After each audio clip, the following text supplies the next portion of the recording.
J'accueille ce soir Emmanuel Dupuis. Bonsoir. Bonsoir. Vous êtes donc le président de l'Institut Prospérité. Prospérité. Si c'était ça, ce serait nouveau. L'Institut Prospective et Sécurité en Europe. Alors, il y a beaucoup de questions à aborder avec vous sur la question de l'Arabie Saoudite, le projet du jeune prince héritier, la guerre au Yémen, l'agressivité grandissante de l'Arabie Saoudite et de l'Iran, et les ventes d'armes françaises aussi. On va essayer de faire un tour de tout ça. Alors, il y avait dans la visite du prince héritier aux États-Unis d'abord, qui a été très longue, 3 semaines, une dimension politique et économique, bien sûr. On l'a vu sur le Google Campus, on l'a vu aller rencontrer les stars d'Hollywood. Vous avez évoqué dans une interview récente un enjeu économique qui était apparemment au cœur de sa visite aux États-Unis, qui est la future privatisation de 5% de la compagnie pétrolière Saudi Aramco, une privatisation sur laquelle lorgne aussi bien Wall Street que la bourse de Londres. Alors il y a aussi les intérêts commerciaux de la société Trump, mais il y a derrière tout ça Mohammed Ben Salman, le prince héritier de l'Arabie Saoudite, et un projet politique, un projet qu'il a baptisé Vision 2030. Alors est-ce que vous pouvez nous en dire un peu plus sur ce projet? Écoutez, en quelques mots, c'est très simple. Vous avez résumé en fait tous les aléas auxquels doit faire face l'Arabie Saoudite, qui est un jeune pays, faut-il le rappeler, créé en 1932, avec un soutien très fort des États-Unis, puisque un accord stratégique a été scellé en février 1945, où, contre la sécurité du royaume, les États-Unis bénéficiaient d'une partie de ce qu'ils étaient venus chercher, à savoir l'extraction de l'or noir, d'où la création de la société pétrolière Aramco, qui a été créée un petit peu plus tard, en 1944. Tout ça pour dire que l'Arabie Saoudite a parfaitement compris, comme d'autres, et c'est le cas pour l'ensemble des pays du Golfe, que la fin du pétrole les oblige à tenir compte d'une recherche d'une nouvelle prospérité, avec des pays qui, comme les autres, font face à une jeunesse de plus en plus exigeante. 70% de la population a moins de 30 ans, et donc forcément cette jeunesse, nonobstant les interdits, mais le prince Mohammed Ben Salman présente son projet à la fois comme un projet de rénovation sociétale, en évoquant le fait que l'Arabie Saoudite doit s'ouvrir au monde, et que du fait, l'Arabie Saoudite doit aussi avancer sur un certain nombre de dossiers. On a évoqué la capacité pour les femmes d'enfin accéder à la conduite, ou on a évoqué, peut-être là aussi de manière peut-être trop emphatique, l'accès au stade pour ces mêmes femmes, mais il y a derrière tout ça toute une réflexion qui mérite de rentrer dans un débat, de savoir si l'Arabie Saoudite, qui est ultra dépendante du pétrole, l'Arabie Saoudite extrait 10 millions de barils par jour, elle a la main sur le prix du pétrole, et donc de facto, quand le pétrole est à 120 $, ce qui était le cas il y a quelques années, et quand il retombe à 40 $, il y a effectivement un sentiment d'urgence à diversifier son économie. Et le projet qu'a présenté le jeune prince, devenu prince héritier, il n'y a pas si longtemps que ça, dans des conditions un petit peu particulières, voilà, disons martiales ou militaires. Oui, une forme de révolution de palais, avec des pressions physiques. Il a fait sortir son oncle, qui était jusqu'à présent le prince héritier, puisque c'est le fils du roi, et il est également ministre de la Défense. Tout ça pour dire qu'il a un regard un petit peu particulier, et la manière dont il présente son projet vise à aseptiser son image. C'est un jeune prince qui a 32 ans, qui apparaissait comme un sécurocrate et qui a besoin de diversifier l'approche. Et donc vous évoquiez parfaitement le but de sa tournée, longue tournée américaine, 3 semaines.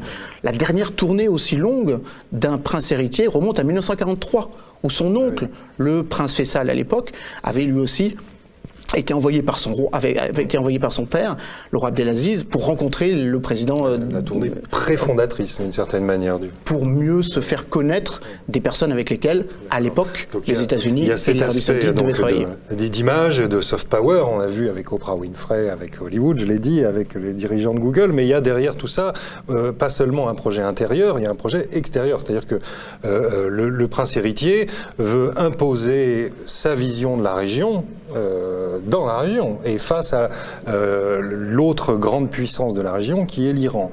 Alors, quel est son projet dans la région? Est-ce que c'est un projet hégémonique? Est-ce que c'est un projet de maintien d'une sphère d'influence ou de reconquête d'une sphère d'influence?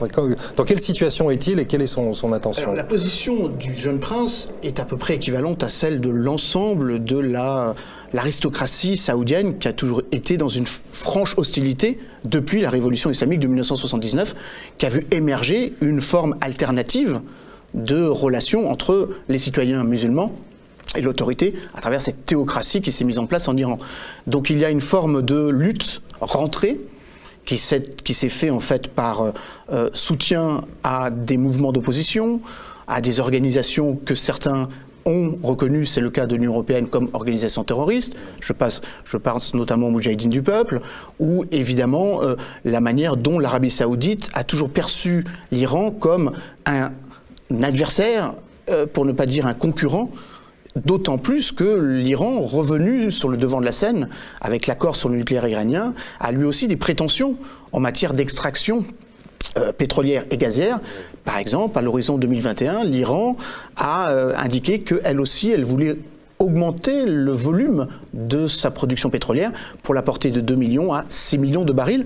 C'est une des raisons pour lesquelles les Saoudiens ont essayé peut-être de mettre davantage de pression sur les partenaires iraniens que sont par exemple le Qatar, avec le Qatar Ban qui a été initié il y a de cela plus de 8 mois. Donc pour répondre à votre question, le prince Salman n'est pas plus obnubilé que les autres sur l'Iran, mais il est dans un contexte où il y a une conjonction particulièrement dangereuse. J'aime bien votre pitch en disant qu'on est dans une situation particulièrement périlleuse, que ce soit en Syrie ou à côté, où il y a une conjonction d'agenda à Washington et à Riyad, oui, à l'égard de l'Iran et de tous ceux qui soutiennent l'Iran. Par exemple, la Russie, la Turquie, puisque les 3 présidents se sont réunis il y a quelques jours à Ankara, montrant qu'il y a sans doute un double front qui est en train de se constituer, parfois avec des questions lancinantes ou qui restent à surmonter, notamment la question syrienne. On sait par exemple que le président Erdogan a toujours été un petit peu plus, moins docile à l'égard de Bachar el-Assad que le président Rouhani ou que le président russe, mais force est de constater qu'il est en train de se créer un front occidental, oriental, sur ce dossier-là également. Voilà, parce qu'on a vu effectivement la semaine dernière cette image spectaculaire du président iranien, du président russe et du président turc à Ankara, en grande pompe, inaugurer cette espèce de front tripartite, d'axe soutenant Bachar el-Assad et revendiquant d'une certaine manière, et dans le sous-texte, la victoire sur le terrain. Alors, est-ce que... En réalité, le régime de Bachar el-Assad a reconquis à peu près 75% du territoire. Alors, est-ce que dans ce contexte-là, la visite à Washington, plus la venue en France, est aussi une manière pour Mohammed Ben Salman de compter ses alliés, ou est-ce que c'est plutôt une allégeance qu'il vient faire, puisque Donald Trump a indiqué très clairement qu'il allait frapper la Syrie, peu importe la situation en termes juridiques. Est-ce que, quelle est sa place, quel est aujourd'hui le jeu qui se joue? Est-ce que c'est la constitution d'un contre-front contre l'axe Moscou, Ankara, Téhéran? Ça pourrait donner l'impression que c'est évidemment une réalité. Néanmoins, et là aussi les relations internationales sont toujours passionnantes parce qu'elles sont parfois à front renversé, le prince Salman a donné une interview la semaine dernière où, selon lui, le sort de Bachar el-Assad n'est plus un problème. Partant du principe que, à la différence de 2013, au moment où la ligne rouge avait été franchie également, eu égard à l'utilisation des armes chimiques, la donne a changé. Le régime à l'époque n'avait la domination territoriale que sur 15% de son territoire. Là maintenant, la quasi-totalité du territoire a été expurgée d'une part de Daesh, grâce à l'action internationale, et des autres mouvements affiliés à Al-Qaïda. Donc, de ce point de vue, le prince Salman regarde la Syrie avec beaucoup moins de focalisation qu'il ne le faisait, ou que son père ne le faisait, durant les 4 dernières années. Donc je ne suis pas certain qu'il y ait cette logique de constitution ou de front contre Bachar el-Assad. Premièrement, les États-Unis n'ont besoin de personne pour frapper, ni de la France, encore moins des Nations Unies. Ça a été... Non, mais contre Poutine et Erdogan, c'est une autre histoire. Alors, de vous à moi, je ne suis pas du tout certain que ce soit dans l'intérêt des Américains de le faire maintenant. Ils auraient pu le faire avant, mais le faire après cette réunion à Ankara apparaîtrait illogique. Surtout quand on a besoin... Et dangereuse. Surtout quand on a besoin de donner des gages à Ankara, ou qu'on ne cesse d'en donner depuis quelques semaines, pour ne pas affronter le deuxième contributeur militaire au sein de l'OTAN. Ce serait une première. D'ailleurs, le président Erdogan a été très clair ce soir en disant en laissant l'imagination travailler, en évoquant le fait qu'il serait aux côtés de ses alliés. Alors, est-ce que ces alliés sont au sein de l'organisation du traité de l'Atlantique Nord, ou est-ce que ces alliés, ces nouveaux alliés, sont dans cette triangulation que vous évoquez? D'accord. Alors, dans la politique extérieure, et en tout cas le maintien de la sphère d'influence saoudienne, il y a évidemment un conflit totalement sous-médiatisé, et pour cause, qui est le Yémen. En France, beaucoup de voix se sont élevées, et à juste titre, en s'offusquant des ventes d'armes françaises et américaines à l'Arabie Saoudite, qui sont utilisées, ou qui seraient utilisées au Yémen. Quel est l'intérêt de maintenir cette coopération militaire active, importante, avec l'Arabie Saoudite, étant donné l'épouvantable publicité, d'une part, et puis le désastre qu'est cette guerre, le désastre humanitaire, le désastre pour le pays qui est le Yémen, qui est aujourd'hui plus que fracturé, je veux dire, il est détruit. Vous avez raison d'évoquer le fait qu'en France, malheureusement, contrairement à d'autres pays européens, on n'évoque pas l'inhumanité de ce conflit. Quelques chiffres quand même. Près de 35 000 morts depuis le déclenchement, depuis le début de la guerre en 2014 et le déclenchement de l'opération menée par l'Arabie Saoudite. Rappelons que Mohamed Ben Salman non seulement est prince héritier, mais qu'il était mis à défense. Voilà. Et que l'Arabie Saoudite est le deuxième pays qui achète le plus d'armes dans le monde. Près de 10 milliards d'euros l'année dernière. Dont beaucoup d'armes françaises, mais j'y reviendrai.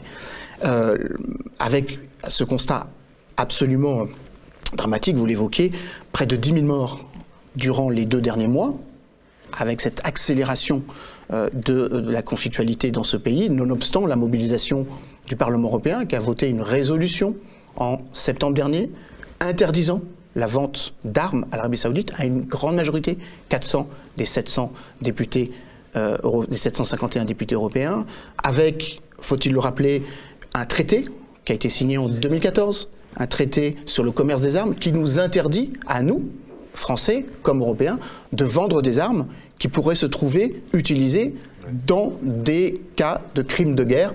En l'occurrence, le porte-parole du gouvernement, que j'ai bien entendu ce matin, Benjamin Griveaux, qui a évoqué le fait que ces armes n'étaient pas utilisées dans des conflits tiers, puisque les armes étaient initialement vendues pour le réarmement de l'armée libanaise. Force est de constater que les ONG françaises font très bien leur travail. La Fédération internationale des droits de l'homme, l'ACAT, l'association ACAT, l'association contre la torture, a évoqué le fait que pas loin de 15 types d'armes françaises se trouvaient utilisées dans ce conflit, en contextualisant le fait que sur 61 attaques, dont certaines utilisent des armes ce qu'on appelle des armes de sous-munition, qui sont interdites aussi par une autre convention, bref, que cela nous met en porte-à-faux.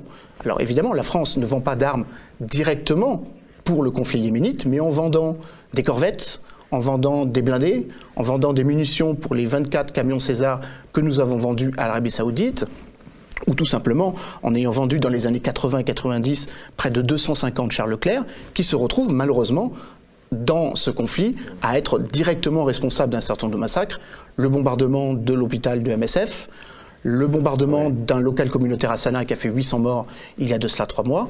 Tout cela est documenté et évidemment c'est ce qui vaut d'une certaine façon une procédure judiciaire à l'encontre du prince héritier, puisque il a été touché ou une plainte pour constitution de partie civile pour acte de torture, acte inhumain, parce que là aussi, cette logique contrevient à la déclaration contre la torture de 1984. Quel est l'intérêt français là-dedans? Je veux dire, pourquoi est-ce qu'on s'engage dans cette c'est plus qu'une galère, quoi, dans ce désastre, cette catastrophe? Alors, il y a un soutien politique, c'est une chose, mais là, c'est matériel, quand même. Alors, disons qu'il y a une absence de débat, plutôt, sur ces questions. Il y a une absence de débat. Quand on tente d'évoquer la question yéménite, c'est actuellement en cours, puisque le 6 avril dernier, une quinzaine de parlementaires, menés par un parlementaire de la République en Marche, ont demandé qu'il y ait officiellement une commission d'enquête sur les armes qui ont pu être vendues avant 2015 et les armes qui ont été vendues après. La modestie des sommes nous obligerait à faire cet exercice, puisque nous n'avons pas vendu beaucoup d'armes depuis 2016, seulement 141 millions d'euros, seulement. Contrairement à d'autres. Même symboliquement, c'est... Symboliquement, mais quand on compare ce que les Britanniques continue de vendre ou ce que les Espagnols vont vendre au prince héritier. Le prince héritier a d'abord fait une étape en Égypte, où il a été question de la question israélo-palestinienne, où il a été question aussi de la question syrienne et où il a été question de féliciter la réélection du président Sisi. Il est passé par la Grande-Bretagne, où il a signé un contrat de 10 milliards d'euros pour la fourniture de 48 chasseurs Eurofighter. Aux États-Unis, il n'a pas eu besoin de signer beaucoup de contrats d'armement, puisque le président Trump, quand il est venu à l'occasion de son premier déplacement à l'étranger le 24 mai dernier, avait signé pas loin de 110 milliards de contrats d'armement. Alors, il n'y a pas eu de contrat d'armement signé durant ces 2 derniers jours, puisque la visite du prince se termine ce soir par le dîner d'État à l'Élysée. Il en sera question dans quelques jours, quand le prince héritier se rendra à Madrid, où il est question d'un contrat de 3 milliards d'euros. Mais alors, dernière question, le contexte, alors pas seulement autour de l'Arabie Saoudite, mais disons autour du Moyen-Orient, le contexte, vous l'avez dit, est extrêmement volatile. Alors autour de la Syrie, mais pas seulement, il y a aussi la Turquie en Méditerranée, enfin il y a beaucoup de motifs de mécontentement dans les chancelleries, mais on est aussi avec des leaders politiques qui sont fragilisés. Le prince héritier a peut-être consolidé sa situation, mais disons que sa prise de pouvoir a laissé peut-être sans doute quelques rancœurs, que les tensions avec l'Iran sont extrêmement hautes. Donald Trump lui-même est fragilisé par l'enquête du FBI et par le procureur spécial qui traque sa collusion prétendue avec la Russie pendant la campagne électorale. Theresa May est bousculée par le Brexit. Benjamin Netanyahou, le Premier ministre israélien aussi, et fait face à des affaires de corruption. Enfin bref, on est dans un moment où il semblerait que certaines personnalités politiques pourraient avoir un intérêt à la guerre. Est-ce que je me trompe ? Absolument. On est dans un contexte qui est particulièrement conflictuel, belligène. Premièrement, les instances de dialogue où devrait se faire le dialogue stratégique. Le Conseil de sécurité est totalement bafoué.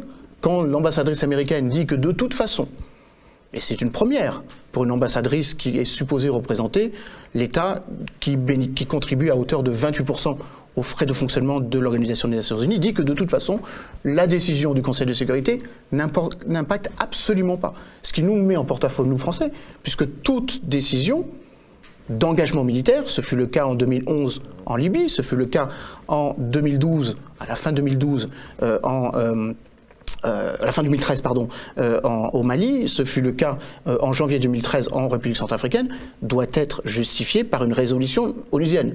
Nous aurons beaucoup de mal à ne pas considérer que cela est un préalable, en tout cas c'est l'alpha et l'oméga de notre diplomatie.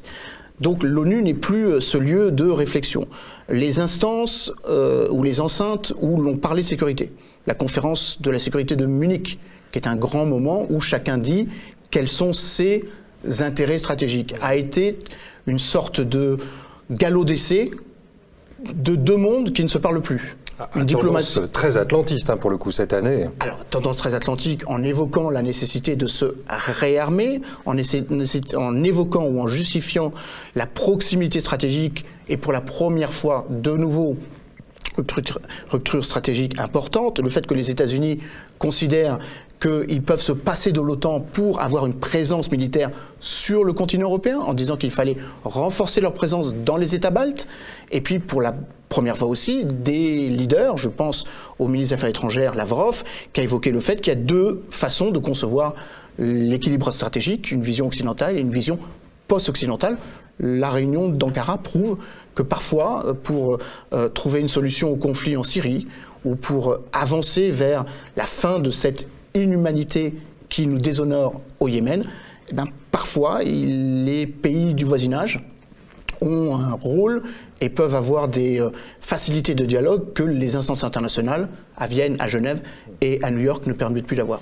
Très bien, merci beaucoup Emmanuel Dupuy. Je rappelle que vous êtes le président de l'Institut Prospective et Sécurité en Europe et vous publiez régulièrement des analyses sur la situation internationale, des analyses qui sont toujours très éclairantes pour ceux qui ne se contentent pas de slogans. Merci.